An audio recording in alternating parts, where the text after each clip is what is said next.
ইরানে যুক্তরাষ্ট্র ও ইসরায়েলের যুদ্ধকে কেন্দ্র করে গুরুত্বপূর্ণ নৌপথ হরমুজ প্রণালী কার্যত বন্ধ করে দিয়েছে তেহরান। এতে বিশ্বের জ্বালানি বাজারে কয়েক দশকের মধ্যে অন্যতম বড় সংকট দেখা দিয়েছে।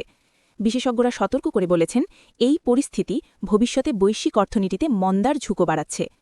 হরমুজ প্রণালী বিশ্বের একটি গুরুত্বপূর্ণ সমুদ্রপথ। এই পথ দিয়ে প্রতিদিন বিশ্বের প্রায় ২০% তেল ও গ্যাস সরবরাহ করা হয়।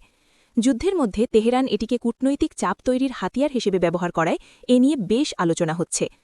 হরমুজ প্রণালীর আশপাশে প্রায় ২,০০০ জাহাজ আটকা পড়েছে। সংকীর্ণ এই নৌপথটির উত্তরে ইরান এবং দক্ষিণে ওমান ও সংযুক্ত আরব আমিরাতের অবস্থান। বৃহস্পতিবার ইরানি সংবাদমাধ্যমের খবরে বলা হয়, বিশ্বের সবচেয়ে গুরুত্বপূর্ণ এ তেল পরিবহন পথ দিয়ে যাওয়া জাহাজগুলোর কাছ থেকে টোল আদায়ের জন্য আইন পাশের উদ্যোগ নিয়েছে দেশটির পার্লামেন্ট। ইরানি পার্লামেন্টের সিভিল অ্যাফেয়ার্স কমিটির চেয়ারম্যানকে উদ্ধৃত করে বার্তা সংস্থা তাসনিম ও ফার্সির প্রতিবেদনে বলা হয়, এই সংক্রান্ত একটি খসড়া আইন প্রস্তুত করা হয়েছে এবং শিগগিরই ইসলামিক কনসালটেটিভ অ্যাসেম্বলির আইনি দল এটি চূড়ান্ত করবে। এক কর্মকর্তার বরাতি প্রতিবেদনে বলা হয়, এই পরিকল্পনা অনুযায়ী হরমুজ প্রণালী দিয়ে চলাচলকারী জাহাজগুলোর নিরাপত্তা নিশ্চিত করতে ইরানকে ফি আদায় করতে হবে। ওই কর্মকর্তা আরও বলেন, এটি একেবারেই স্বাভাবিক। অন্যান্য করিডরগুলোর ক্ষেত্রে দেখা যায়, কোনো দেশের মধ্যে দিয়ে পণ্য গেলে শুল্ক দিতে হয়। হরমুজ প্রণালীও একটি করিডর। আমরা এর নিরাপত্তা নিশ্চিত করি, তাই জাহাজ ও ট্যাঙ্কারগুলো আমাদের শুল্ক দেবে, এটাই স্বাভাবিক। তবে অভ্যন্তরীণ এই আইনি কাঠামোটি এখনও চূড়ান্ত না হলেও ইরানের ইসলামী বিপ্লবী গার্ড বাহিনী IRGC ইতিমধ্যে হরমুজ প্রণালীতে জাহাজ চলাচল নিয়ন্ত্রণে একটি টোল বুথ ব্যবস্থা চালু করেছে।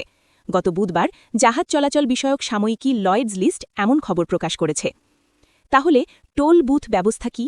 এটি কিভাবে কাজ করে? এটি কি বৈধ? ইরানের জলসীমা হরমুজ প্রণালী পর্যন্ত বিস্তৃত। গত ২৮ ফেব্রুয়ারি যুক্তরাষ্ট্র ও ইসরায়েল যৌথভাবে ইরানে হামলা শুরু করার পর দেশটির উপসাগরীয় অঞ্চল থেকে বিশ্বের অন্যান্য দেশে তেল এবং তরলীকৃত প্রাকৃতিক গ্যাস বহনকারী জাহাজগুলোর চলাচল বন্ধ করে দিয়েছে।